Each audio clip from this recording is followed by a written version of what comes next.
Hello student, I am doctor Anu Banshiwal और आज का ऑनलाइन लेक्चर का जो टॉपिक है वो है हमारा derivative of an arc and pedal equation. और ये जो टॉपिक है वो हम अर्लियर ऑनलाइन लेक्चर के अंदर भी हमने डिस्कस किया था और उसी लेक्चर का ये पार्ट 2 है, लेक्चर 2। और इसके अंदर हम पहले थोड़ा सा रिवाइज़ करेंगे कि हमने अर्लियर जो लेक्चर था उसके अंदर हमने क्या क्या स्टडी किया, और उसके बाद में नेक्स्ट हम जो हमारे डेरिवेशंस है वो स्टडी करेंगे इसके अंदर। तो सबसे पहले हम ये डिस्कस करेंगे कि लास्ट जो लेक्चर था उसके अंदर हमने क्या पढ़ा। हमने डेरिवेटिव ऑफ एन आर्क इस टॉपिक को यूज़ करके डेरिवेशंस किए थे। तो ratio of an arc and it's code पढ़ा था। सबसे पहला टॉपिक, सबसे पहला जो डेरिवेशन था वो हमारा, जिसमें हमने कहा था कि अगर आर्क पी क्यू और उसकी कोड का रेशो लिया जाए और लिमिटिंग केस लिया जाए क्यू टेंस टू पी, यानी कि जो नज़दीकी बिंदु है पी का क्यू, अगर वो क्यू नज़दीकी बिंदु धीरे धीरे वापस पी की तरफ टेंड करने लग जाए तो ऐसे सिचुएशन में जो आर्क होगा और जो कॉर्ड होगी उन दोनों का रेशो क्या आएगा हमारे पास में, 1 आएगा। उसके बाद में हमने डेरिवेटिव ऑफ आर्क लेंथ निकाला, यानी कि आर्क लेंथ का हमें क्या करना है, डेरिवेटिव निकालना है। तो वो हम किस तरीके से फाइंड आउट करेंगे, अगर हम एक्स वाई प्लेन की बात कर रहे हैं, कार्टेशियन कोऑर्डिनेट सिस्टम की बात कर रहे हैं, तो उसके लिए हमने डिराइव किया था कि D S upon D X हमारे पास में plus minus under root 1 plus D Y by D X का होल स्क्वायर था। अगर हमारे पास में कर्व की equation y equals to F X है तो हमारा एक्सप्रेशन ये होगा। और अगर हमारे पास में जो कर्व की इक्वेशन है x equals to F Y है तो D S upon D Y equals to हमारे पास में plus minus under root 1 plus D X upon D Y का होल स्क्वायर, ये हमारी आर्क लेंथ होगी। और अगर सेम चीज़ हम पोलर कोऑर्डिनेट्स में निकालना चाहें तो D X by D theta equals to R square plus D R by D theta का स्क्वायर, ये हमने डिराइव किया था। और अगर यहाँ पर हमारी कर्व की equation R equals to F theta है और अगर कर्व की equation theta equals to F R हो तो उसके लिए हमारे पास में जो आर्क लेंथ का डेरिवेटिव है वो होगा D S upon D R equals to under root R D theta upon D R का होल स्क्वायर प्लस 1। अब इन फॉर्मूलों के अलावा हमारे पास में कुछ अनादर फॉर्मूले भी हैं जो कैलकुलस में हमारे पास में थ्रू आउट सारी यूनिट्स में काम आते हैं। तो उन फॉर्मूलों को भी हम यहाँ डिस्कस कर लेंगे, क्योंकि ये डेरिवेशन बार बार ये जो फॉर्मूले हैं वो बार बार हमारे डेरिवेशंस में काम आते हैं। तो हमें यहाँ से पता रहेगा कि इन जो फॉर्मूले हैं उनका जनरेशन क्या है, तो हम इन्हें ईजिली किसी भी डेरिवेशन के अंदर यूज़ कर सकते हैं। तो यहाँ पर हमने एक कर्व की इक्वेशन ली है और ये माना है कि अगर हमारी जो कर्व की इक्वेशन है वो पैरामेट्रिक है। पैरामेट्रिक मतलब कि x और y भी अनादर किसी दूसरे वेरिएबल के फंक्शन है, तो उस वक्त हमारे पास में डेरिवेटिव जो ऑफ आर्क लेंथ है वो क्या हो जाएगा, D S by D T, क्योंकि यहाँ पे वेरिएबल जो है वो क्या है हमारे पास में टी चेंज हो रहा है बार बार, तो उसी के रिस्पेक्ट में हमारी आर्क लेंथ का डेरिवेटिव निकलेगा। तो अब हमारे पास में D S by D T की वैल्यू हम कैसे निकालेंगे, तो इन फॉर्मूलों में जो भी चीज़ें दी हुई है उनका यूज़ करके हमें D S by D T निकालना है। तो अगर हम इस D S by D T को इस तरीके से ब्रेक कर दें, D S upon D X into D X by D T, तो यहाँ पे इस वाले पैरामीटर की वैल्यू जो है वो हमें इस वाले पैरामीटर की वैल्यू जो है वो हमें पता है, तो हम यहाँ इसकी वैल्यू पुट कर देंगे और साथ में D S by D T रहेगा। D S by D T को अगर हम अंदर लेके जाएंगे तो यहाँ पर पावर 2 है, तो ये जब अंदर जाएगा तो स्क्वायर की फॉर्म में जाएगा। स्क्वायर की फॉर्म में जाने के बाद में यहाँ पर ये डी एस स्क्वायर कैंसिल हो जाएगा, तो हमारे पास में बचेगा D Y by D T का स्क्वायर और D X by D T का स्क्वायर। यानी कि अगर हमारी इक्वेशन ऑफ कर्व की जो इक्वेशन है वो पैरामेट्रिक है तो हमारे लिए डेरिवेटिव ऑफ आर्क लेंथ का फॉर्मूला ये होगा। तो ये सारे फॉर्मूले जो है वो हमें ध्यान रखने हैं, क्योंकि अगर हमारी इक्वेशन जो है वो कर्व की एक्स वाई फॉर्म में दे रखी है तो आर्क लेंथ का डेरिवेटिव इस फॉर्मूले से निकालेंगे। अगर हमें आर और थीटा की फॉर्म में दे रखा है हमारा कोऑर्डिनेट सिस्टम तो आर्क लेंथ का डेरिवेटिव इस फॉर्म में निकालेंगे। अगर पैरामेट्रिक दे रखी है इक्वेशन तो हमारे लिए आर्क लेंथ का डेरिवेटिव ये होगा। इसके अलावा हमारे पास में कुछ और भी फॉर्मूले हैं जिन्हें हम डिस्कस करते हैं। D Y by D X equals to हमारे पास में क्या होता है, टेन शाई होता है। यहाँ पर ये जो चीज़ है वो प्रवणता को यानी कि टेंजेंट स्लोप को रिप्रेजेंट कर रही है, और यहाँ पर फाई जो है वो एंगल है किसी भी टेंजेंट का एक्स एक्सिस के साथ में। ये हम लास्ट लेक्चर में भी डिस्कस कर चुके हैं। तो अब यहाँ पर हमारे पास में dy बाई डी एक्स की वैल्यू जो है वो एक ट्रिग्नोमेट्रिकल फॉर्म में गिवन है। तो इस dy बाई डी एक्स की वैल्यू का यूज़ हम यहाँ पर D S upon D x के अंदर करेंगे। तो यहाँ वैल्यू पुट करने पर हमें क्या मिल गया लास्ट में, सेक शाई मिल गया। तो यहाँ से हमने देखा कि अगर इस एक्सप्रेशन को उल्टा कर दिया जाए तो D S upon D X upon D S जो है वो हमारे पास में किसके बराबर हो जाएगा, कॉस शाई के बराबर हो जाएगा। इसी तरीके से यहाँ पर हम D Y by D S भी निकाल सकते हैं, D Y by D X into D S D X upon D S लिख सकते हैं इसे। ये वैल्यू हमें पता है, इसकी वैल्यू हम रख देंगे।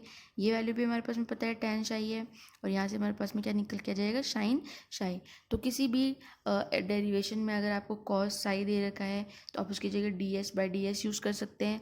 अगर D S upon D S दे रखा है तो उसकी जगह आप ये कॉस साई यूज़ कर सके। इसी तरीके से ये वाला एक्सप्रेशन भी यूज़ कर सकते हैं। और यहाँ पर हमें पता लग गया कि ये एक्सप्रेशन हमें कहाँ से प्राप्त हुआ है। नेक्स्ट हम देखेंगे कि टेन शाई इक्वल्स टू हमने लिया are D theta upon D R. ये एक्सप्रेशन कहाँ से आया है ये आगे टॉपिक में हम देखेंगे। अब इससे हम क्या करेंगे, कॉस और साइन की फॉर्म में इसकी वैल्यू निकालेंगे। तो कॉस जो साई है वो हमारे पास में बराबर होता है 1 सेक साई के, इक्वल्स टू सेक साई को आप under root 1 plus tan square psi भी लिख सकते हैं। और टेन स्क्वायर साई यहाँ से अगर हम वैल्यू पुट करें तो ये कुछ इस तरीके का बनेगा। और इसको थोड़ा सा सॉल्व करेंगे तो यहाँ हमारे पास में नीचे जो है वो D S by D theta बन जाएगा, ऊपर वाली टर्म आपकी D R by D theta है। इसको सॉल्व करेंगे तो D R upon D S बन जाएगा, यानी कि कॉस साई का जो मान है वो हमारे पास में, सॉरी फाई का जो मान है वो हमारे पास में D R upon D S हो जाएगा। इसी तरीके से साइन फाई का मान हम निकाल सकते हैं। इसकी वैल्यू निकालेंगे हम tan phi dot cos phi लिख सकते हैं इसे। यहाँ पर टेन फाई की वैल्यू पुट कर देंगे, कॉस फाई की वैल्यू पुट कर देंगे, तो हमारे पास में साइन फाई की वैल्यू निकल के आ जाएगी।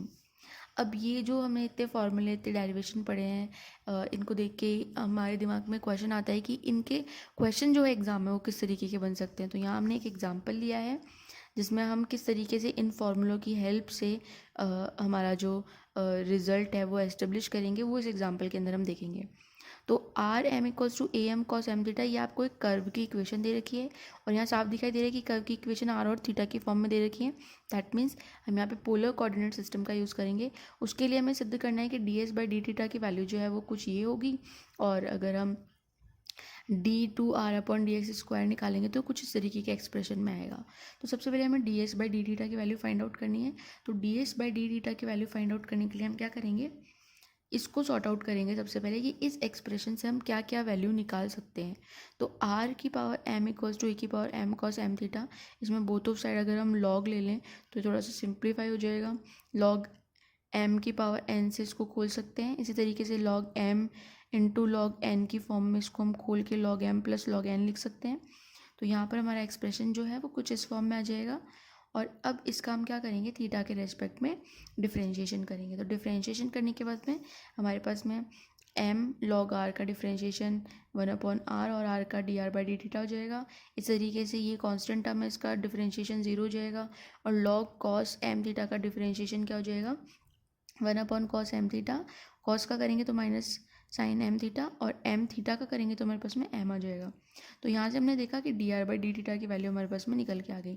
लेकिन क्वेश्चन में हमसे पूछा है D S by D theta क्या होगा, जबकि हमारे पास में सिर्फ D R by D theta की वैल्यू है। तो हम क्या करेंगे, जो अर्लियर हमने फॉर्मूले डिराइव्ड किए हैं उसकी हेल्प से हम जानते हैं कि D S by D theta का मान जो है वो इसके बराबर होता है R square plus D R by D theta का होल स्क्वायर। तो यहाँ पर हम D R by D theta की वैल्यू पुट कर देंगे, तो हमारे पास में आर सेक एम थीटा ये एक्सप्रेशन आ जाएगा। अब हम देखेंगे कि D S by D theta की वैल्यू में कहीं पर भी आर नहीं आ रहा है, तो हम क्या करेंगे, इस आर को रिप्लेस कर देंगे इससे। आर की power M equals to A की power M cos M theta से हम क्या करेंगे, आर का मान निकाल कर यहाँ पर पुट कर देंगे। अब ये टर्म यहाँ पर सेक में है, ये कॉस में है, तो हम क्या करेंगे, इस कॉस को भी सेक में कन्वर्ट कर लेंगे और इसको थोड़ा सा सॉल्व करेंगे तो हमारे पास में ये टर्म जो है वो बनकर आ जाएगी। और यही हमें प्रूफ करना था। अब नेक्स्ट हमें प्रूफ करना है ये एक्सप्रेशन, और इसके लिए हमें चाहिए D two R upon D X square. तो ये एक्सप्रेशन हम कैसे निकालेंगे, इस एक्सप्रेशन को निकालने के लिए सबसे पहले हमें D R by D S की वैल्यू की ज़रूरत है। तो D R by D S आपको क्वेश्चन के अंदर डायरेक्ट कहीं पर भी नहीं मिलेगा, क्योंकि फंक्शन जो है वो हमें आर और थीटा की फॉर्म में दे रखा है। तो यहाँ पर D R upon D S को हम ब्रेक करेंगे D R by D theta और D theta by D S के अंदर, और ये दोनों ही वैल्यू जो है वो हमें पता है, ये अभी अभी हमने निकाली है। तो D R by D theta की वैल्यू पुट कर देंगे, D theta by D S की वैल्यू पुट कर देंगे, तो हमारे पास में D R by D S का मान आ गया माइनस साइन एम थीटा। अब हमें क्या निकालना है, प्रूफ करने के लिए D two R upon D S square निकालना है। तो उसका मतलब है कि D R by D S का हमें फिर से डी बाई डी एस के साथ समाकलन अवकलन करना होगा। यहाँ पर D R by D S का मान रख देंगे माइनस साइन एम थीटा। अब यहाँ पर जो डिफ्रेंशिएशन है वो एस के रेस्पेक्ट में करना है, और एस की कोई टर्म अंदर आ नहीं रही है, तो हम क्या करेंगे, इस डिफ्रेंशिएशन ऑपरेटर को ब्रेक कर देंगे डी बाई डी थीटा और D theta by D S में। अब यहाँ पर इसका जो डिफ्रेंशिएशन है वो हमारे पास में minus cos M theta M हो जाएगा, और D theta upon D S की जगह हम वैल्यू पुट कर देंगे आर सेक एम थीटा। इसको सॉल्व करेंगे, यहाँ पर कॉस एम थीटा की वैल्यू हम पुट कर देंगे, हमारी जो इक्वेशन ऑफ कर्व दे रखी है यहाँ से हम कॉस एम थीटा की वैल्यू निकाल के यहाँ पुट कर सकते हैं। यहाँ पुट करने के बाद में हमारा जो एक्सप्रेशन है वो कुछ इस फॉर्म में हमें प्राप्त हो जाएगा, और यही चीज़ हमें सिद्ध करनी थी। यानी कि ये जो हमने इतने डेरिवेशंस पढ़े हैं, फॉर्मूले पढ़े हैं, उनकी हेल्प से भी हम कोई भी एग्जाम्पल, कोई भी क्वेश्चन जो हमें गिवन है वो हम डिराइव कर सकते हैं। अब हमारे पास में नेक्स्ट टॉपिक आता है angle between radius vector and tangent. तो हमें रेडियस वेक्टर और टेंजेंट के बीच में एंगल फाइंड आउट करना है। तो इसको समझने के लिए हम क्या करेंगे, सबसे पहले डायग्राम ड्रॉ करेंगे। तो डायग्राम में हमने क्या लिया, ये डायग्राम आप साथ साथ बनाते रहिए ताकि आपको इजीली ये जो टर्म्स यहाँ पर सब एक साथ दिखाई दे रही हैं, वो जब जैसे जैसे आप डायग्राम बनाएंगे वैसे वैसे आपको अलग अलग दिखाई देंगी। तो सबसे पहले हमने एक कर्व लिया है, ध्यान से समझना है इस चीज़ को। एक हमने कर्व लिया है, इस कर्व पे हमने एक छोटा सा चाप लिया है पी क्यू, ये हमारा चाप हो गया, और यहाँ पर हमने एक जीवा खींची है पी क्यू, तो ये हमारी कॉर्ड हो गई। अब यहाँ पर P और Q बिंदु पर हम क्या करेंगे, O जो हमारा ध्रुव है, पोल है, उससे हम यहाँ पे रेडियस वेक्टर बनाएंगे।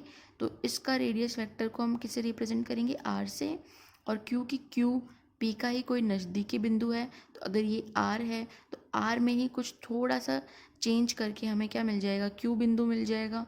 तो इसका एक्सप्रेशन हमारे पास में क्या हो जाएगा रेडियस वेक्टर का, R प्लस डेल्टा R। अगर ये P बिंदु ध्रुव के साथ साथ एक्स एक्सिस के साथ थीटा एंगल बनाता है, तो ओ क्यू जो है वो एक्सिस के साथ साथ क्या एंगल बनाएगा, सॉरी ये एंगल क्या होगा हमारे पास में डेल्टा थीटा, क्योंकि ये जो है वो माइन्यूट सा डिफरेंस है। पी और क्यू के बीच की दूरी जो है वो ज़्यादा नहीं है, इसलिए इनके बीच का डिफरेंस जो है वो हम बहुत ही कम मानते हैं, और उस कम क्वांटिटी को दिखाने के लिए हम डेल्टा का यूज़ करते हैं। तो यहाँ पर P बिंदु के कोऑर्डिनेट्स जो हैं वो हमारे पास में क्या हो जाएंगे, R और थीटा, और Q बिंदु के कोऑर्डिनेट क्या हो जाएंगे, R प्लस डेल्टा R और थीटा प्लस डेल्टा थीटा।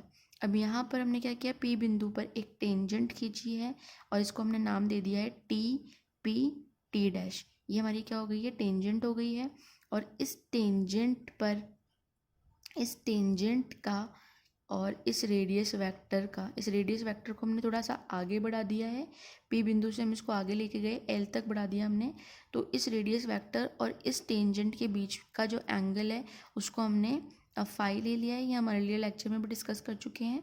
और इस पी एल वाली रेखा पर हमने क्यू से क्या किया, एक लंब डाल दिया है, और ये लंब जो है हमारे क्या होगा, 90 डिग्री एंगल बनाएगा। तो यहाँ हमें एक ट्राइंगल दिखाई दे रहा है, और ये जो एंगल फाई था हमारे पास में, सेम ऐसा ही एंगल यहाँ पर भी बनेगा। तो इस तरीके से इस डायग्राम से जो जो भी चीज़ें हमें समझ में आई है वो हम एक बार साइड में लिख लेंगे। आपको बुक के अंदर थ्योरी दे रखी है तो आपको थ्योरेटिकली लिखना है एग्जाम के अंदर। यहाँ पर मैं यहाँ डायग्राम को एक्सप्लेन करने के लिए जो जो चीज़ें मुझे दिखाई दे रही है वो मैंने यहाँ पर साइड में लिख ली है। तो P और Q के कोऑर्डिनेट्स मुझे समझ में आए इस डायग्राम से। इक्वेशन ऑफ कर्व मुझे पता लग रही है कि R इक्वल्स टू क्या है, एफ थीटा है। और यहाँ पर मेरे पास में एक T P T dash tangent है P बिंदु के ऊपर, और ये जो एंगल है टी डैश P और L, ये एंगल मैंने क्या लिया है, फाई लिया है। यहाँ पर QM जो है वो इस रेखा पर क्या है, OP रेखा पर एक लंब है, और यहाँ पर मुझे एक ट्राइंगल भी दिखाई दे रहा है PQM। अब यहाँ हमने ध्यान से समझना है कि ये जो एंगल है रेडियस वेक्टर और टेंजेंट के बीच में एक्चुअल में ये एंगल है क्या, कि अगर Q जो है वो P की तरफ टेंड करने लगे तो ये जो MPQ जो एंगल है वही हमारा क्या होगा, ये फाई होगा। तो फाई जो है एक्चुअल में क्या है, Q का P की तरफ लिमिटिंग में कंडीशन में एंगल MPQ है। अब यहाँ पर Q P की तरफ बढ़ रहा है, इसका मतलब क्या है कि ये जो एंगल है वो धीरे धीरे क्या हो रहा है, ज़ीरो हो रहा है। जैसे जैसे ये Q बिंदु P की तरफ बढ़ेगा, इसका मतलब इन दोनों के बीच का जो डिफरेंस है, जो अंतर है, वो क्या होता जाएगा, ज़ीरो होता जाएगा। तो इस Q टेंड्स टू जीरो को हम P को क्या लिख सकते हैं, delta theta tending to zero. अब यहाँ पर हमने दोनों तरफ क्या ले लिया, tan ले लिया। tan लेने के बाद में ये जो लिमिट है इसको हम बाहर निकाल लेंगे और ये tan जो है वो हम अंदर एंगल के पास लेकर चले जाएंगे। इसके बाद tan साई बराबर हम लिख सकते हैं limit delta theta tending to zero, और जो tan में हमारे पास में एंगल था, एंगल MPQ, इसको हम क्या लिख सकते हैं, लाल बटा कक्का के फॉर्म से लंब बटा आधार। तो लंब हमारे पास में क्या था, QM था, और आधार हमारे पास में क्या था, PM था। तो इस tan MPQ की जगह हमने क्या रख दिया, लंब बटा आधार। अब यहाँ हम QM की वैल्यू रखेंगे और PM की वैल्यू रखेंगे। तो QM हम कैसे निकालेंगे, उसके लिए मैंने जो ट्राइंगल वाला पार्ट था उसको अलग से निकाल के दिखाया है कि एक ट्राइंगल है हमारे पास में OQM, और यहाँ पर बीच में एक बिंदु आता है P। इसी P बिंदु को जब हमने आगे बढ़ाया था तो उस पर हमने लंब डाला था QM। तो यहाँ पे हमें दो ट्राइंगल दिखाई दे रहे हैं, एक तो ये बड़ा वाला ट्राइंगल और एक ये छोटा वाला ट्राइंगल। तो अभी जो ये हम सारी कैलकुलेशन कर रही है वो छोटे वाले ट्राइंगल पे कर रहे हैं, और इस छोटे वाले ट्राइंगल के अंदर हमें कुछ वैल्यूज़ की ज़रूरत है, और उन वैल्यूज़ के लिए हमें इस बड़े वाले ट्राइंगल की तरफ क्या करना पड़ेगा, मूव करना पड़ेगा। तो हमें क्या चाहिए, QM मतलब ये वाला। तो अगर हम देखें कि ये पूरा एक ट्राइंगल है और इस ट्राइंगल में एंगल है डेल्टा थीटा, तो मैंने कल भी अर्लियर लेक्चर में भी बताया था कि जो सामने वाली भुजा होती है वो radius vector into sine theta होती है, और जो नीचे अपॉन वाली जो भुजा होती है वो होती है रेडियस वेक्टर इनटू कॉस और थीटा। तो यहाँ पर हमारे पास में एंगल कितना है, डेल्टा थीटा। तो सामने वाली भुजा तो हो जाएगी R plus delta R sign delta theta, और नीचे वाली जो ये भुजा है OM, ये हमारे पास में हो जाएगी R plus delta R cos delta theta. अब हमें यहाँ पे क्या क्या निकालना है, QM। तो QM तो हमें इजीली मिल गया, R plus delta R sign delta theta. अब हमें निकालना है PM, ये इतना सा भाग निकालना है। तो ये हम कैसे निकालेंगे कि इस पूरी दूरी में से अगर हम OP को माइनस कर दें तो हमारे पास में क्या निकल के आ जाएगा, PM। तो OM हमारे पास में क्या है, R plus delta R cos delta theta, और OP हमारे पास में क्या है, R है। तो हमें क्या करना है, PM निकाल लेंगे हम, R plus delta R cos delta theta minus R। इसको हम थोड़ा सा सॉर्ट आउट करेंगे। सॉर्ट आउट करने के बाद में हमने जो R वाली टर्म्स थी उन्हें एक तरफ रखा, और जो थीटा वाली टर्म थी हमने उनको एक तरफ कर दिया। यहाँ पर हमारी जो लिमिट है वो चल रही है delta theta tending to zero. अब यहाँ पर हम क्या करेंगे कि साइन और कॉस हमें दिखाई दे रहा है और साथ में डेल्टा थीटा लिमिटिंग पोजीशन दिखाई दे रही है। तो यहाँ पर हम क्या करेंगे, साइन थीटा से गुणा और भाग करेंगे। तो भाग वाली टर्म तो साइन थीटा के साथ मर्ज हो जाएगी, और जो गुणा वाला डेल थीटा था उसको हम क्या अपॉन में लेकर आ जाएंगे। तो अपॉन में हमारे पास में क्या जाएगा, del R by del theta और R अपॉन डेल थीटा। अब यहाँ जहाँ जहाँ डेल थीटा की टर्म थी उसके साथ उसको हम अलग सेपरेट कर लेंगे। तो sine delta theta upon delta theta हो गया, यहाँ del R by del theta हो गया, और यहाँ पर ये जो 1 माइनस कॉस डेल्टा थीटा है इसको टिग्नोमेट्रिकल फॉर्मूले से हम लिख सकते हैं 2 sine square delta theta by 2, और ये जो 2 था आप इसको अपॉन में लेके आ जाएंगे इस डेल्टा थीटा के। तो यहाँ पर दोनों एंगल क्या हो गए, सेम हो गए। अब हम इस पर क्या करेंगे, लिमिट को अंदर लेकर आएंगे। तो लिमिट डेल्टा थीटा की है, तो जिस जिस टर्म में डेल्टा थीटा आ रहा है उस टर्म पे ये लिमिट लग जाएगी। तो sine delta theta upon delta theta ये जो है वो क्या मान देगा, हमें 1 देगा।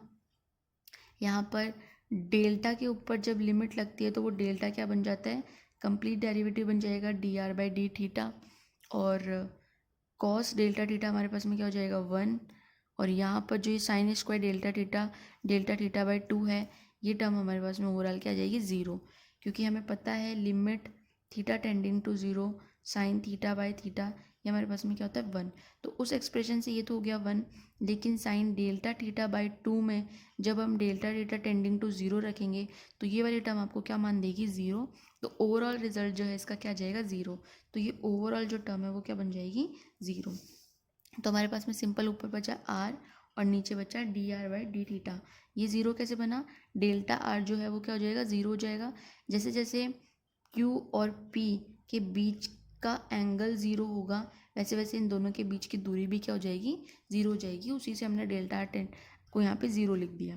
तो यहाँ 10 जो फाई था वो चल रहा था हमारे लेफ्ट हैंड साइड में, और राइट हैंड साइड में हमारा पार्ट क्या बन गया r D R by D theta. तो यहाँ से हमने देखा कि tan phi equals to R D theta by D R. ये एक्सप्रेशन जो हमने लास्ट अभी डेरिवेशन में यूज़ किया था वो एक्सप्रेशन हमने डिराइव कर लिया।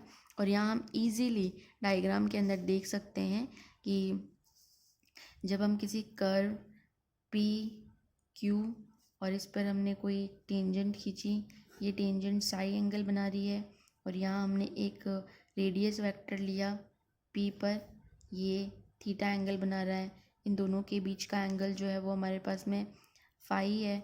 तो यहाँ हम इजीली देख सकते हैं कि इन दोनों एंगल्स का जो सम है वो इस आउटर एंगल के बराबर होगा। तो यहाँ पे हमें एक नया एक्सप्रेशन मिला कि ये जो साई है वो बराबर होता है थीटा प्लस फाई के। तो इस डेरिवेशन के अंदर हमने 2 एक्सप्रेशन डिराइव किए हैं, और ये दोनों एक्सप्रेशन और ये दोनों जो वैल्यू है वो आगे आने वाले डेरिवेशंस में भी काम में आएगी। नेक्स्ट टॉपिक के नेक्स्ट लेक्चर के अंदर हम इसके आगे अनदर डेरिवेशन जो है वो डिस्कस करेंगे। इस लेक्चर में अगर आपको कोई भी डाउट है तो आप कमेंट सेक्शन में पूछ सकते हैं। Thank you.